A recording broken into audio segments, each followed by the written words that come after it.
Hello friends, welcome है आप सभी का तनु क्लासेस 8 में। तो आज हम लोग इकोनॉमिक्स के चैप्टर 4 यानी पूर्ण प्रतिस्पर्धा की स्थिति में फॉर्मा का सिद्धांत का ऑब्जेक्टिव क्वेश्चन कवर करेंगे। काफी इंपॉर्टेंट ऑब्जेक्टिव क्वेश्चंस हैं, एमसीक्यू है।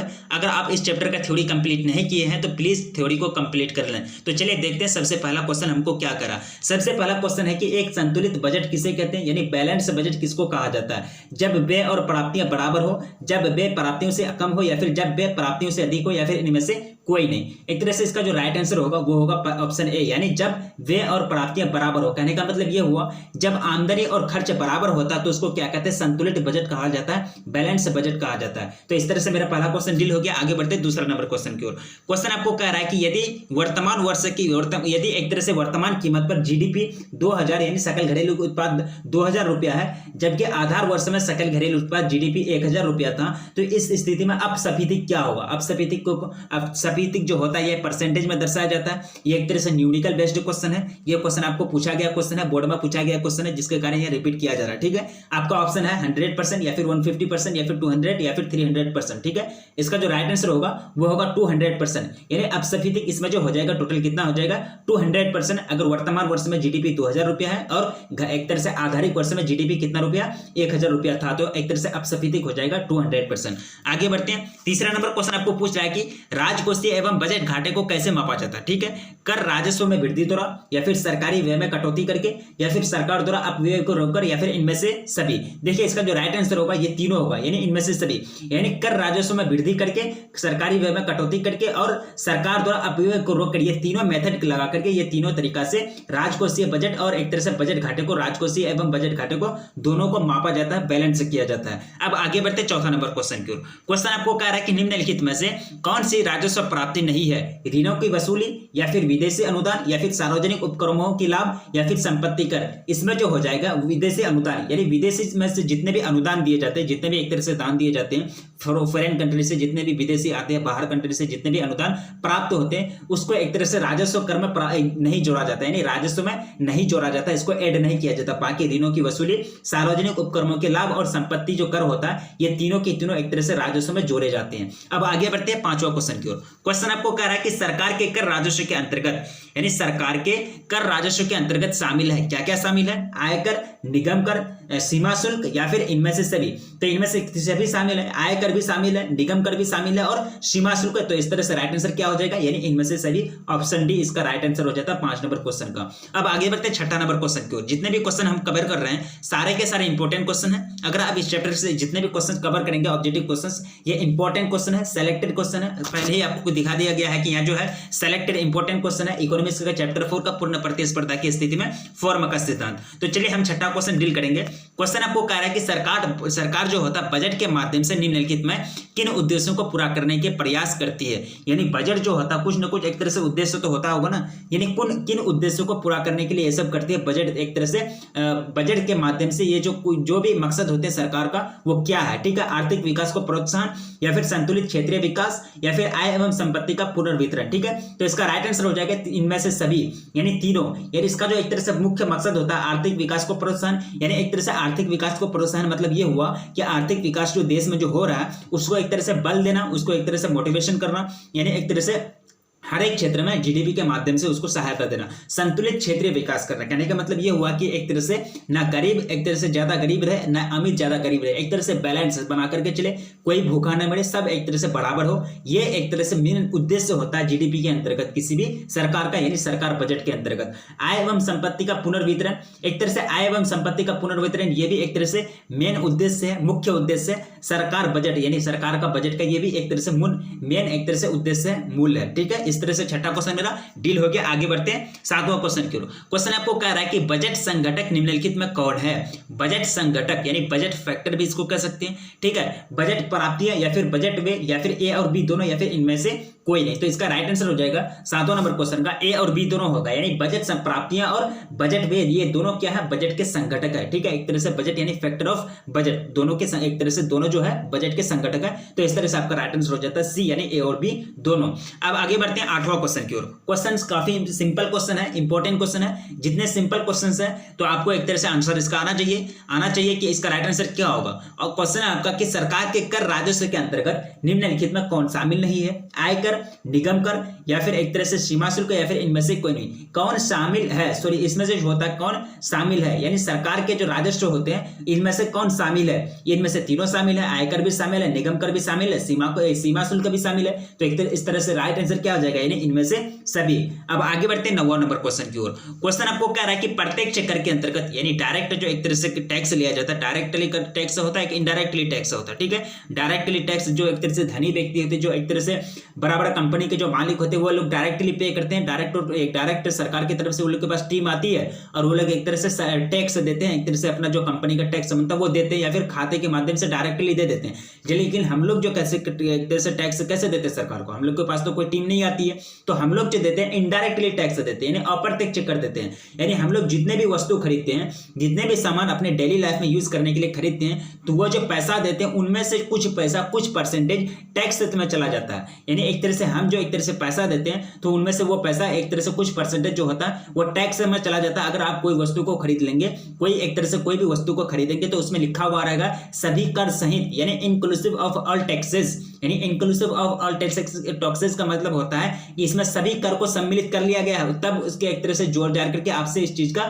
मूल्य लिया जा रहा है। तो इस तरह से हम लोग एक तरह से इनडायरेक्टली अप्रत्यक्ष रूप से कर को अदा कर रहे हैं, कर को भर रहे हैं। लेकिन यह प्रत्यक्ष कर की बात की जा रही है। प्रत्यक्ष कर के अंतर्गत निम्नलिखित में किसे शामिल किया जाता है, आयकर, उपहार कर, या फिर ए और बी दोनों, या फिर उत्पाद कर, ठीक है। इसमें आपका 9 नंबर क्वेश्चन काफी यूनिक क्वेश्चन है। देखिए ये जो क्वेश्चन होगा राइट आंसर यानी ए भी होगा और बी भी होगा, इस तरह से ए और बी दोनों, यानी ऑप्शन सी इसका राइट आंसर होगा। यानी प्रत्यक्ष कर के अंतर्गत निम्नलिखित में किसे शामिल किया गया है, आयकर और एक तरह से उपहार कर को भी शामिल किया गया है। अब आगे बढ़ते हैं 10वां नंबर क्वेश्चन की ओर।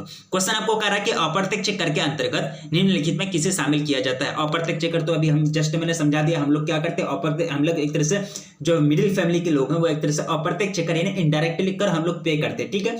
उत्पाद शुल्क, बिक्री कर, या फिर ए और बी दोनों, या फिर संपत्ति कर, ठीक है। 10वां नंबर क्वेश्चन आपका स्क्रीन पर। इसका जो राइट आंसर होगा उत्पाद शुल्क और बिक्री कर, यानी बिक्री में जो भी सामान हम लोग खरीदते हैं, जो भी सामान बेचते हैं, उत्पाद शुल्क जो भी एक तरह से उत्पादन होता है, जो भी हम लोग डेली लाइफ में जो एक तरह से सामान यूज करते हैं वो सब क्या उत्पाद प्रोडक्ट है, इसमें से दोनों को शामिल किया जाता है अप्रत्यक्ष कर में। इस तरह से राइट आंसर क्या हो जाएगा, ऑप्शन सी ए और बी दोनों। अब आगे बढ़ते हैं 11वां नंबर क्वेश्चन। क्वेश्चन आपको कह रहा है कि ऐसे खर्च जो सरकार के लिए किसी परिसंपत्ति का सृजन नहीं करते हैं क्या कहलाते हैं, राजस्व व्यय, पूंजीगत व्यय, ए और बी दोनों, या फिर इनमें से कोई नहीं, ठीक है। इसका राइट आंसर हो जाएगा राजस्व व्यय। क्या कहलाते हैं उसको, राजस्व कहलाते हैं, ठीक है। इस तरह से राइट आंसर क्या हो जाएगा इसका, राजस्व यानी ऐसे व्यय जिसको एक तरह से जो सरकार के लिए परिसंपत्ति का सृजन नहीं करती है, यानी सरकार के अधीन कोई भी एक तरह से पैसा नहीं कमाता है, ऐसा खर्चा जिसमें सरकार को 1 टका फायदा नहीं होता, तो उसको क्या कहेंगे, एक तरह से क्या कहलाते हैं, राजस्व कर कहलाते हैं, राजस्व व्यय कहलाते हैं। सॉरी राजस्व कर नहीं है, राजस्व व्यय है, ठीक है। अब आगे बढ़ते हैं 12वां नंबर क्वेश्चन की ओर। क्वेश्चन काफी इंपॉर्टेंट है, सिंपल क्वेश्चन है, सारा क्वेश्चन सिंपल है।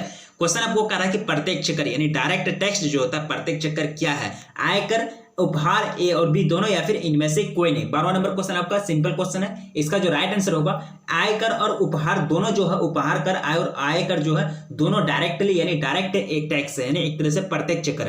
तो इस तरह से राइट आंसर क्या हो जाएगा, ए और बी दोनों। अब आगे बढ़ते हैं 13वां नंबर क्वेश्चन, काफी इंपॉर्टेंट क्वेश्चन है। ये क्वेश्चन आप मैट्रिक स्टैंडर्ड में भी पढ़ चुके हैं, अगर आप मैट्रिक में अच्छी तरह से पढ़े हैं तो ये क्वेश्चन आपको आना चाहिए, ठीक है। क्वेश्चन आपको कह रहा है कि भारत में 1 रुपये का नोट जो है कौन जारी करता है, यानी भारत में जो 1 रुपये का नोट है, अभी तो हम लोग देखते भी नहीं, शायद कहीं कहीं है 1 रुपये का नोट, हम लोग भी देख चुके हैं, लेकिन अभी इतना प्रचलित नहीं है 1 रुपये का नोट, ठीक है। तो ये जो है किसके तरफ से जारी किया जा रहा है, या फिर ये कौन जारी करता है, भारतीय रिजर्व बैंक यानी आरबीआई, या फिर भारत सरकार का वित्त मंत्रालय जो एक तरह से फाइनेंशियल मिनिस्टर होता है, फाइनेंशियल जो एक तरह से ये होता है मंत्रालय जो होता है, एक तरह से वित्तीय संस्था जो होता है वो जारी करता है, या फिर भारतीय स्टेट बैंक, या फिर इनमें से कोई नहीं। तो इसका राइट आंसर क्या हो जाएगा, यानी भारत सरकार का वित्त मंत्रालय। कहने का सीधा सीधा मतलब ये हुआ कि 1 रुपये का नोट किसके तरफ से जारी किया जाता है, भारत सरकार का वित्त मंत्रालय यानी वित्त मंत्री जो है उसके तरफ से ये नोट जारी किया जाता है 1 रुपये वाला नोट का, ठीक है। इस तरह से 13 नंबर क्वेश्चन मेरा डील हो गया। आगे बढ़ते हैं 14 नंबर क्वेश्चन की ओर। क्वेश्चन आपको कह रहा है कि पूंजी बजट शामिल करता है, ठीक है। 14 नंबर क्वेश्चन थोड़ा सा समझिए, यूनिक क्वेश्चन है। क्वेश्चन आपको कह रहा है कि पूंजी बजट शामिल है राजस्व प्राप्तियां तथा राजस्व व्यय, पूंजीगत प्राप्तियां तथा पूंजीगत व्यय, प्रत्यक्ष तथा अप्रत्यक्ष कर, या फिर इनमें से कोई नहीं। 14 नंबर क्वेश्चन समझिए, इसका जो राइट आंसर होगा पूंजीगत प्राप्तियां तथा पूंजीगत व्यय। इस तरह से पूंजी बजट शामिल करता है कौन सा चीज को शामिल करता है, पूंजीगत प्राप्तियां और पूंजीगत व्यय, ये दोनों चीज को कौन शामिल करता है भाई अपने में? पूंजी बजट। कौन शामिल करता है? पूंजी बजट। ठीक है, इस तरह से 14 नंबर क्वेश्चन का आपका राइट आंसर हो जाता है ऑप्शन बी। अब आगे बढ़ते हैं, आपको यहाँ एक पुस्तक का नाम दिया गया है, आपको पूछा जा रहा है कि ये पुस्तक के लेखक कौन है, यानी एक तरह से राइटर कौन है। ठीक है, ट्रेटेड इकोनॉमिक पॉलिटिक, ये एक तरह से इन्वर्टेड कोमा है, कहने का मतलब ये पुस्तक का नाम है। और इस पुस्तक के लेखक कौन है, राइटर कौन है? पीगो या फिर जेबी से या फिर कैंस या फिर रिकॉर्ड। इसका राइट आंसर हो जाएगा पी यानी जेबी से। इसके जो लेखक है राइटर हैं ट्रेटेड इकोनॉमिक पॉलिटिक, तो इसका राइट आंसर क्या हो जाएगा? इसके लेखक कौन है? जेबी से इसके लेखक है, राइटर हैं। अब आगे बढ़ते हैं 16 नंबर क्वेश्चन आपको करा कि क्लासिक विचारधारा निम्नलिखित में किन तथ्यों पर आधारित है? क्लासिक विचारधारा निम्नलिखित में किस तथ्यों पर आधारित है? से का बाजार नियम पर, या फिर मजदूरी दर की पूर्ण लोचलशीलता पर, या फिर ब्याज दर की पूर्ण लोचलशीलता पर, या फिर इनमें से सभी। तो इसमें जो क्लासिक विचारधारा है ये तीनों चीज पर आधारित है, यानी तीनों तथ्य पर, तीनों फैक्ट पर आधारित है, तीनों फैक्ट को एक तरह से सूट करता है। यानी से का बाजार नियम को भी, मजदूरी दर की पूर्ण लोचलशीलता और ब्याज दर की पूर्ण लोचलशीलता। इस तरह से राइट आंसर क्या हो जाता है? इनमें से सभी। निम्नलिखित में किसके अनुसार मजदूरी कटौती अर्थव्यवस्था में पूर्ण रोजगार की दशा स्वाभाविक ढंग से बनाई रखती है? इन्वर्टेड कोमा का मतलब यह हुआ कि यह किसी दूसरे के द्वारा कहा गया कथन है, लेकिन किसके द्वारा कहा गया कथन है वो आपको चूज करके निकालना है। 4 ऑप्शन में वो राइट आंसर आपको चूज करके निकालना है। पीगो के द्वारा, या फिर एक तरह से कैंस, या फिर मार्शल, या फिर इनमें से कोई नहीं। 17 नंबर क्वेश्चन का राइट आंसर हो जाएगा पीगो, यानी ये जो कथन है, ये जो स्टेटमेंट है, किसका स्टेटमेंट है? पीगो का स्टेटमेंट है। ये कहते हैं कि मजदूरी कटौती अर्थव्यवस्था में पूर्ण रोजगार की दशा जो है स्वाभाविक ढंग से बनाए रखती है। ठीक है, इस तरह से 17 क्वेश्चन का राइट आंसर क्या हो गया? पीगो यानी ऑप्शन ए। अब आगे बढ़ते हैं 18 नंबर क्वेश्चन की ओर। क्वेश्चन काफी इंपॉर्टेंट है। क्वेश्चन आपको कह रहा है कि केंसियन विचारधारा के अंतर्गत आय के संतुलन का निर्धारक जो होता है निम्नलिखित में कौन होता है? ठीक है, सामूहिक मांग, या फिर सामूहिक पूर्ति, या फिर ए और बी दोनों, या फिर इनमें से कोई नहीं। केंसियन विचारधारा, ठीक है, ये विचारधारा जो है, ये जो आइडियोलॉजी है, इसके अंतर्गत आय जो होता है, आय संतुलन का निर्धारक कौन होता है? ठीक है, क्वेश्चन आपका सिंपल क्वेश्चन है। देखिए, ये जो होता है सामूहिक मांग और सामूहिक पूर्ति, ये दोनों होता है आय का निर्धारित करने वाला। ठीक है, एक तरह से आय के संतुलन को निर्धारित करता है। तो इस तरह से राइट आंसर क्या हो जाएगा? ए और बी दोनों, यानी ऑप्शन सी। अब आगे बढ़ते हैं 19 नंबर क्वेश्चन आपका स्क्रीन पर। काफी सिंपल क्वेश्चन है। क्वेश्चन आपको कह रहा है कि कंस के अनुसार, किसके अनुसार? कंस के अनुसार अर्थव्यवस्था रोजगार का संतुलित स्तर निम्नलिखित में कहां स्थापित होगा? एडी ग्रेटर देन एस, या फिर एएस ग्रेटर देन एडी, या फिर एडी बराबर एएस, या फिर इनमें से सभी। ठीक है, आपको राइट आंसर चूज करना है। ये कंडीशन है एएस और एडी के बीच, जहां जो एक तरह से संतुलित होता है अर्थव्यवस्था रोजगार का जो संतुलित स्तर निम्नलिखित में कहां स्थापित होगा?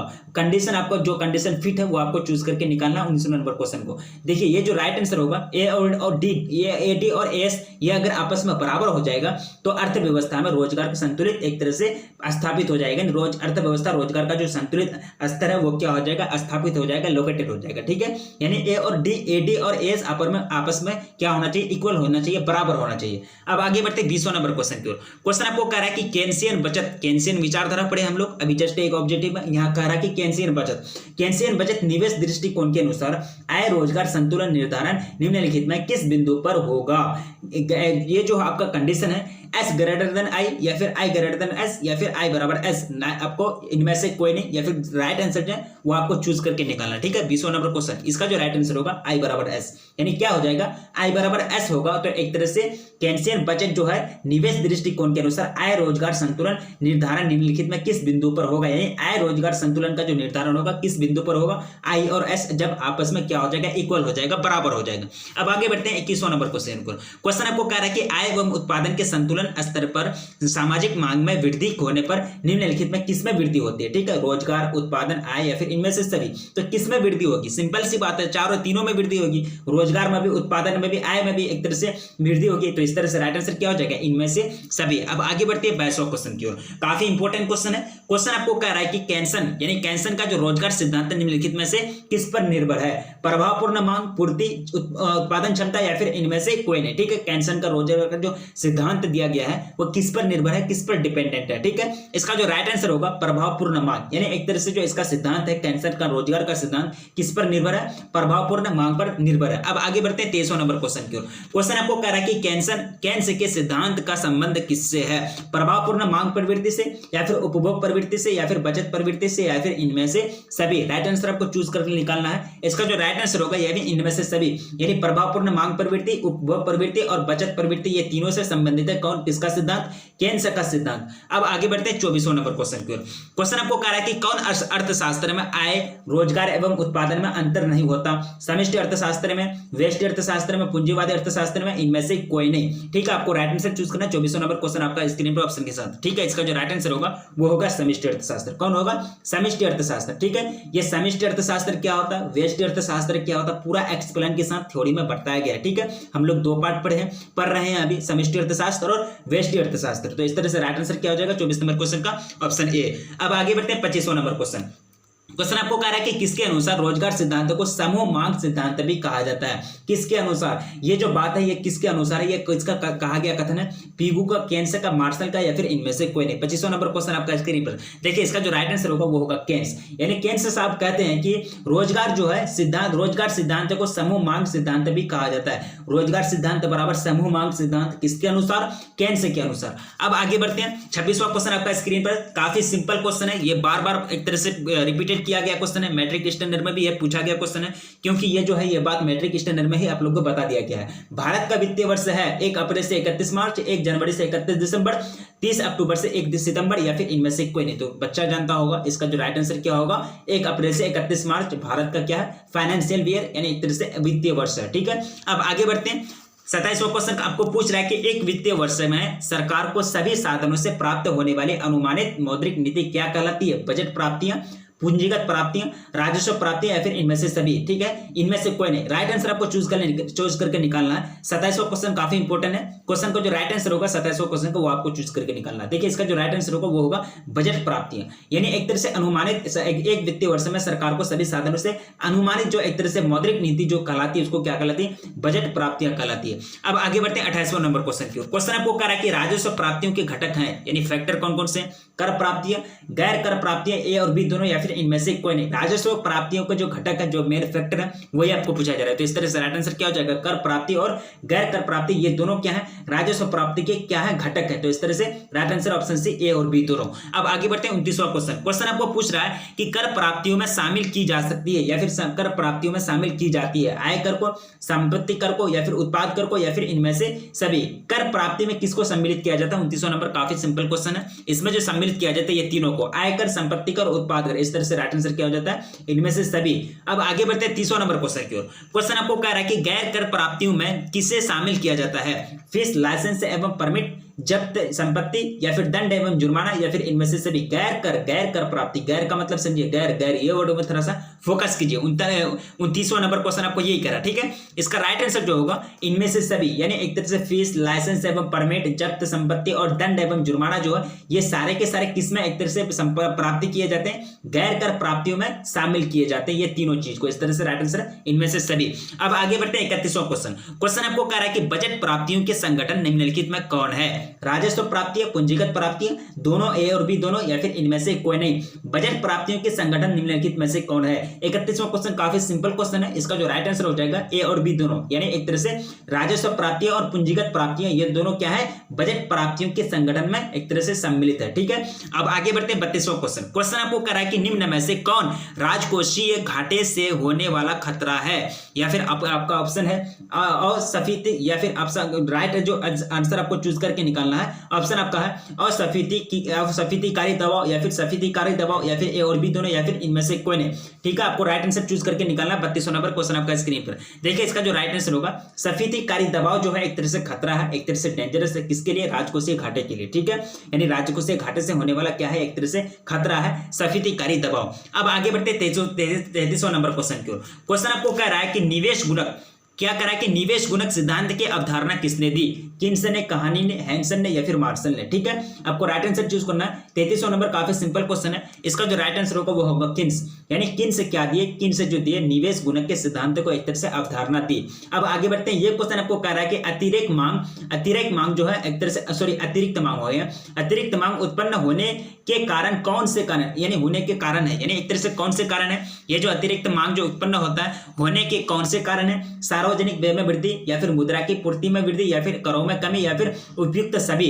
राइट आंसर आपको चूज करना, इसका राइट आंसर हो जाएगा उपयुक्त सभी, यानी ये तीनों के तीनों क्या है, कारण है अतिरिक्त मांग का एक तरह से उत्पन्न होने का कारण, सार्वजनिक व्यय में वृद्धि, मुद्रा की पूर्ति में वृद्धि और करों में कमी। ठीक है, अब आगे बढ़ते 35वां क्वेश्चन आपको कह रहा है कि किन से के अर्थव्यवस्था में न्यून मांग की दशा को किस नाम से पुकारा जाता है या फिर किस नाम से पुकारा है। ठीक है, पूर्ण रोजगार संतुलन या फिर अपूर्ण रोजगार संतुलन या फिर दोनों, ए और बी दोनों, या फिर इनमें से कोई नहीं। फटाफट आपको राइट आंसर चूज करना है। इसका राइट आंसर जो होगा 35 नंबर क्वेश्चन का वो होगा अपूर्ण रोजगार संतुलन। ये क्या है, एक तरह से किन समय ने अर्थव्यवस्था में न्यून मांग की दशा को किस नाम से पुकारा, तो अपूर्ण रोजगार संतुलन के नाम से, संज्ञा से पुकारा। ठीक है, कौन, किन्स साहब ने। अब आगे बढ़ते हैं। क्वेश्चन आपको कह रहा है कि किस स्थिति में, जितने भी क्वेश्चन हम लोग कवर कर रहे हैं काफी इंपोर्टेंट है, इसलिए आप लोग एक तरह से ध्यान से देखिए और एक तरह से ध्यान से आप लोग रिपीट भी कीजिए। आप लोग को याद हो जाए तो बहुत अच्छी बात है, याद अगर हो जाता है एक बार दो बार देखने से तो बहुत अच्छी बात है। आपको एक तरह से दोबारा फिर किताब नहीं पलटाना पड़ेगा, बुक नहीं पलटाना पड़ेगा इसके लिए। ठीक है, यह क्वेश्चन आपको कह रहा है कि किस स्थिति में सस्ती मौद्रिक नीति अपनाई जाती है, न्यून मांग की स्थिति में या फिर अतिरिक्त मांग की स्थिति में या फिर ए और बी दोनों या फिर इनमें से कोई नहीं। आपको राइट आंसर चूज करना। देखिए इसका जो राइट आंसर होगा 36 नंबर क्वेश्चन का, न्यून मांग की स्थिति में एक तरह से सस्ती मौद्रिक नीति क्या की जाती है, अप्लाइड किया जाता है, अपनाया जाता है। क्वेश्चन अगला क्वेश्चन आपको कह रहा है कि राजकोषीय अनुशासन का सूचक कौन है। राजकोषीय अनुशासन का सूचक कौन है, धनात्मक प्राथमिकता घटा या फिर ऋणात्मक प्राथमिक घाटा या फिर शून्य प्राथमिक घटा या फिर इनमें से कोई नहीं। फटाफट आपको राइट आंसर चूज करना है 27 नंबर क्वेश्चन का, 37 नंबर क्वेश्चन। इसका जो राइट आंसर होगा राजकोषीय अनुशासन का सूचक कौन है, तो शून्य प्राथमिक घाटा जो है एक तरह से इंडिकेट करता है किसको, राजकोषीय अनुशासन सूचक को एक तरह से इंडिकेट करता है, यानी राजकोषीय अनुशासन का जो एक तरह से सूचक है, इंडिकेटर है, कौन है, शून्य प्राथमिक घाटा। कौन है, शून्य प्राथमिक घाटा। इस तरह से 27 नंबर क्वेश्चन का राइट आंसर ऑप्शन सी होता है। तो टोटल हम लोग जो कवर 1 से लेकर 37 क्वेश्चन कवर किए, काफी इंपॉर्टेंट क्वेश्चन था। अगर आप इस चैप्टर से जितने भी क्वेश्चंस किए हैं, अगर आप थ्योरी कंप्लीट किए हैं तो बहुत अच्छी बात है। फिर आपसे रिक्वेस्ट करना है इसको थ्योरी को कंप्लीट करें, काफी इंपॉर्टेंट थ्योरी है एक तरह से ये चैप्टर का, इकोनॉमिक्स की चैप्टर 4 पूर्ण प्रतिस्पर्धा की स्थिति में फॉर्म का सिद्धांत। ये 1 से लेकर 37 क्वेश्चन हम लोग कवर किए। सारे क्वेश्चन जो इंपॉर्टेंट क्वेश्चन है, बार बार रिपीटेड किया गया क्वेश्चन है, बहुत सारे क्वेश्चन ऐसे हैं। ये क्वेश्चन तो कितना बार भी रिपीट किया गया है और एक तरह से जो है कर के बारे में बहुत बार पूछा गया है। कर के बारे में हम लोग जितने भी एक तरह से ऑब्जेक्टिव क्वेश्चन से मेन ऑब्जेक्टिव क्वेश्चन जो है वो हम लोग कवर कर लिए। ठीक है, वीडियो पहली बार एक तरह से वीडियो बनाने में बहुत मेहनत लगती है, तो वीडियो को प्लीज लाइक कर दीजिए और चैनल पर पहली बार आए हैं तो प्लीज चैनल को सब्सक्राइब कर दीजिए, क्योंकि चैनल पर आपको पूरी तरह से तैयारी कराई जाती है। ठीक है, तो फिर रखिए अपना ख्याल, मिलेंगे फिर नेक्स्ट वीडियो में, तब तक